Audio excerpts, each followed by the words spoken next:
A gente aprende a gerenciar a nossa conta do banco, a gente aprende a gerenciar os nossos gastos financeiros, aprende a gerenciar a nossa carreira.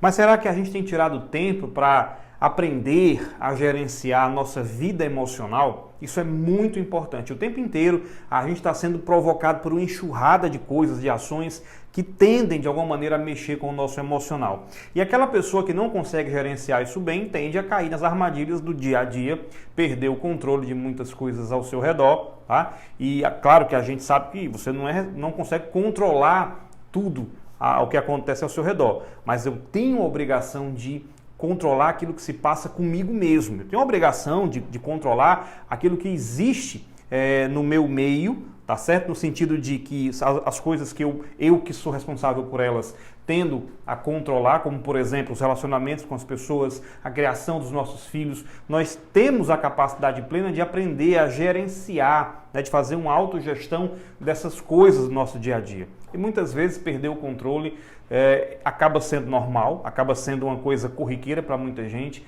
mas quanto menos a gente entrar nessa onda de perder o controle, quanto menos a gente entrar num ciclo negativo, no looping negativo das emoções, melhor vai ser para a gente, melhor vai ser o saldo emocional e, consequentemente, o saldo para muita coisa, o saldo em relacionamentos, o saldo financeiro, né? Quantos já perderam o emprego porque estouraram de alguma maneira? Então, eu quero trazer para você nesse vídeo de hoje aqui um estudo particular meu, um dos módulos aqui de um curso que eu ministro e trazer essas dicas bem importantes aqui para você.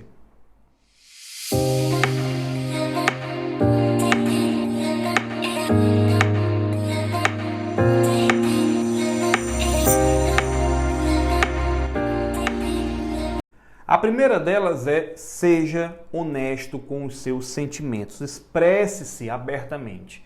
Agora, eu não posso também me expressar de qualquer maneira. A gente precisa se expressar da melhor maneira possível. Tem que ser muito franco com relação aos nossos sentimentos. Não está gostando do que está acontecendo com a sociedade? Conversa, chega e fala. Não está gostando do que está acontecendo no seu relacionamento afetivo?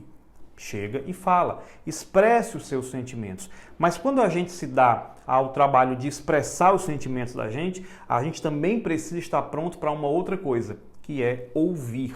Será que a gente tem a capacidade de ouvir as pessoas ou a gente só quer vomitar sobre elas aquilo que está te angustiando? Então, quando você se propõe a falar abertamente sobre aquilo que você sente, é interessante que a gente também tenha o cuidado de ouvir a outra pessoa para compreender. Porque nisso tudo, muitas vezes a gente aprende que a maneira com a qual a gente está agindo com elas faz com que a gente colha aquele tipo de resultado e fique insatisfeito e fique infeliz. Então, aprenda a escutar. Uma outra dica importante aqui dentro do Seja Honesto, do primeiro tópico ainda, procure, maneiras criativas de falar. Você não precisa chegar e dizer, olha, temos que ter uma conversa. Você pode simplesmente, no meio de uma refeição, de uma pizza ali, chegar para a pessoa e dizer, eu tenho algumas coisinhas aqui que eu gostaria de pontuar, ou então começar a falar sem pontuar. Sabe por quê? Quando você, muitas vezes, chega para a pessoa e fala, eu quero ter uma conversa com você, parece que já dá um tempo da pessoa se armar contra, tá? E você não vai atacá-la. A minha proposta aqui, nessa primeira parte, de que você se expresse, não é uma expressão de ataque. É uma expressão onde você possa ser honesto com relação aos seus sentimentos. Não guarde o que é negativo. Converse, cuide. É como se fosse uma plantinha dessas aqui. Você tem que uma hora chegar a aguar, cortar, aparar um pouquinho, uma ponta ou outra, cuidando daquele relacionamento. Tá bom? O segundo ponto que eu quero deixar aqui bem claro é: trabalhe para mudar suas crenças negativas que estão causando algum tipo de problema e aborrecimento. Crença negativa todos nós temos. Crença é aquilo que eu acredito sobre o mundo. E quando isso está ligado a valores, você já sabe muito bem disso, é aquilo que eu valorizo sobre o mundo. Então existem algumas crenças que nós temos sobre a gente, sobre o mundo, que impedem que a gente converse melhor com a outra pessoa. Na verdade, a gente não se conhece por inteiro. A gente não conhece nossa capacidade infinita de dar a volta por cima. Essa pandemia aí, por exemplo, foi teve um aspecto positivo, teve alguns aspectos em meio a tantos negativos, mas teve alguns positivos, que foi o seguinte: muitas pessoas cresceram e prosperaram no meio dessa crise toda. Mas por quê? Porque souberam se fazer as perguntas corretas. Como eu vou fazer para salvar a minha casa? Como eu vou fazer para salvar a minha empresa? Como eu vou fazer para me salvar nesse caos inteiro que está acontecendo? Então, muitas pessoas, para conseguirem dar a volta por cima nessa dificuldade, tiveram sim que mexer, que ressignificar essas crenças que são realmente negativas. Aqui no canal você vai encontrar alguns vídeos falando sobre isso também. Recomendo que você assista, vou deixar num card aqui para que você entenda mais sobre a questão das crenças, mas é preciso mudá-las. E outra coisa muito importante é abandonar o passado. Tá? O terceiro ponto muito importante sobre autogestão é que assim, eu não preciso, assim como a gente não precisa carregar tudo que você comprou na vida, eu não tenho tudo que eu comprei. Você não tem tudo que você comprou, todas as roupas, né, todos os livros, todas as bagulheiras que você tem, o Motorola PT550 lá do passado, hoje você anda com um telefone diferente, você mudou. Você trocou o telefone, você trocou de roupa, você trocou de situações porque você precisava evoluir. E aí vem a pergunta, por que será então que as pessoas acabam carregando problemas do passado no seu presente e estão levando para o futuro também? O que é que você não consegue se desvencilhar do seu passado? É alguma questão emocional? É algum tipo de resolução financeira, tá? Que você pode não ter a condição de resolver hoje, mas que você pode vir até em breve? O que do seu passado está te incomodando, que você carrega ainda dentro de você? É interessante trocar essa ferida por uma paz mental. É importante trocar essas agressões do passado, sabe, por paz, por amor, por sentimentos positivos que possam conseguir trazer você para um futuro mais próspero, digamos assim. Prosperidade não é ficar rico, não, somente isso não. Tá? Prosperidade não é isso. Prosperidade é ter um fluxo aberto, um canal aberto com Deus, com o universo que você acredita. Tá? Então, uma das coisas mais lindas sobre Jesus é que ele jamais, em momento nenhum, ele julgava a pessoa pelo que ela tinha sido.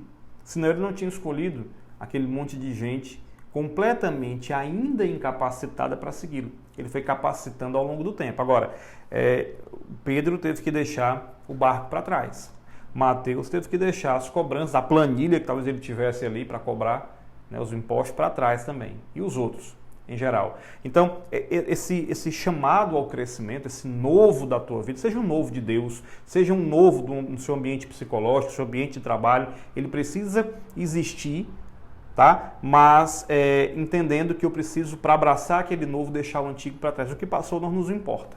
Então, qualquer tipo de ferida, sentimento, a página realmente virada. Eu até ouvi uma vez uma coisa muito interessante do padre Fábio de Mello, quando ele fala o seguinte: eu viro a página, mas a minha história está lá, nada contra. Você tem a sua história escrita, concordo com ele nesse aspecto. Né? Você tem aquilo escrito na sua vida, mas não quer dizer que você precise o tempo inteiro estar relendo essa página. Já imaginou como é chato uma pessoa que toda hora está voltando na página? Ah, mas eu não consegui. Ah, mas no passado eu sofri. Não é interessante para você. E aí, como é que você pode gerenciar esse ciclo das emoções? Mais 3 dicas agora importantes. Tá? Primeira, interferir nessas crenças negativas, tá? Que podem estar causando comportamentos disfuncionais. Observando também os comportamentos que você tem que são disfuncionais, que podem estar te prejudicando de alguma maneira. Tá certo? Então aqui eu trouxe para você exatamente isso, ó, ressignificação de pensamentos, ressignificação de ações que você anda tendo para com as pessoas. Muitas vezes o que você está recebendo do mundo externo não é que as pessoas plantaram nada de negativo no mundo externo para te prejudicar. Pode ser simplesmente o resultado daquilo que você colocou para elas. O resultado das suas ações para com as pessoas e com o mundo. O quanto você acredita em você ou deixa de acreditar. Tá? Então você precisa interferir nessas crenças negativas, ressignificá-las. Tá? Vou deixar também um vídeo aqui sobre ressignificação emocional, muito interessante, que você assista. E não acredite que você consiga toda a vida fazer uma ressignificação sozinho aí na sua casa. Pode ser que você precise de um profissional, de um curso, de um treinamento, de um livro, algo para fazer realmente acontecer de maneira diferente na tua vida aquilo que precisa acontecer. E um terceiro ponto é interferir na comunicação. Gente, a maneira com a qual a gente se expressa, ela quer dizer muita coisa.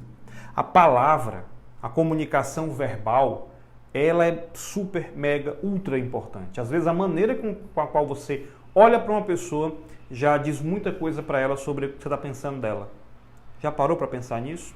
Ah, como é que aquelas pessoas descobrem que eu estou pensando, estou com raiva delas pela maneira que você olha? A expressão não verbal nesse caso, né? A verbal é a maneira que você fala. E a não verbal é a maneira que você olha, que você dá sinais corporais. Quando você vai para casa, imagina que você leva um sorvete para alguém e não leva para outra pessoa, você está dizendo abertamente, eu gosto de você e com você eu não me preocupo. A comunicação com os nossos filhos é muito importante. Eu digo muito isso em palestras com relação a pais e filhos, que amor sentido não é igual a amor expresso. Assim como amor expresso também não é igual a amor sentido. Entende a diferença? O ideal é quando aquele amor ele é sentido de verdade e ele é expresso da maneira certa. Então, se eu amo alguém, mas eu não expresso, em gestos, em ações ou em palavras, aquela pessoa acaba não tendo o referencial do amor que eu sinto por ela. Então a comunicação diz muito sobre isso também. Então é interessante cultivar essa comunicação que você tem sobre você. Qual é a comunicação que você tem sobre você? O que é que você tem dito sobre você? Você tem dito sobre você que você é bom, que você é ruim, que você é capaz, que você é incapaz? A boca da gente, né, ela diz palavras que acabam guiando o nosso cérebro. É como se a nossa língua construísse o tempo inteiro um caminho pela qual o seu cérebro vai andar. E como é seu cérebro que coordena o seu corpo, as ações acabam sendo resultantes da sua língua, ou o cérebro está obedecendo aquilo que você está dizendo. Interessante isso, né? Na própria Bíblia isso está escrito também, lá na Epístola de São Tiago, capítulo 3, se eu não me engano, ele fala, né, quem está me assistindo pode me corrigir aí, se eu estiver errado, fala que a língua do homem é igual ao leme de um barco. Para onde você virar, o barco está indo. Então a língua constrói um caminho que você vai percorrer. Tá? Então pensa nisso, eu preciso interferir na minha comunicação. Então são essas 3 dicas aqui da última parte, como gerenciar o ciclo das emoções, que vão trazer para você resultados positivos também. Além, obviamente, das 3 primeiras que eu falei aqui. Tá certo?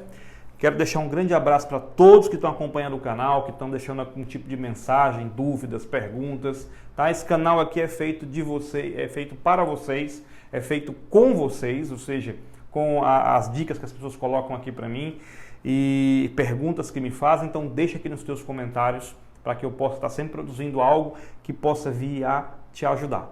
Tá bom? Um grande abraço e a gente se vê no próximo vídeo.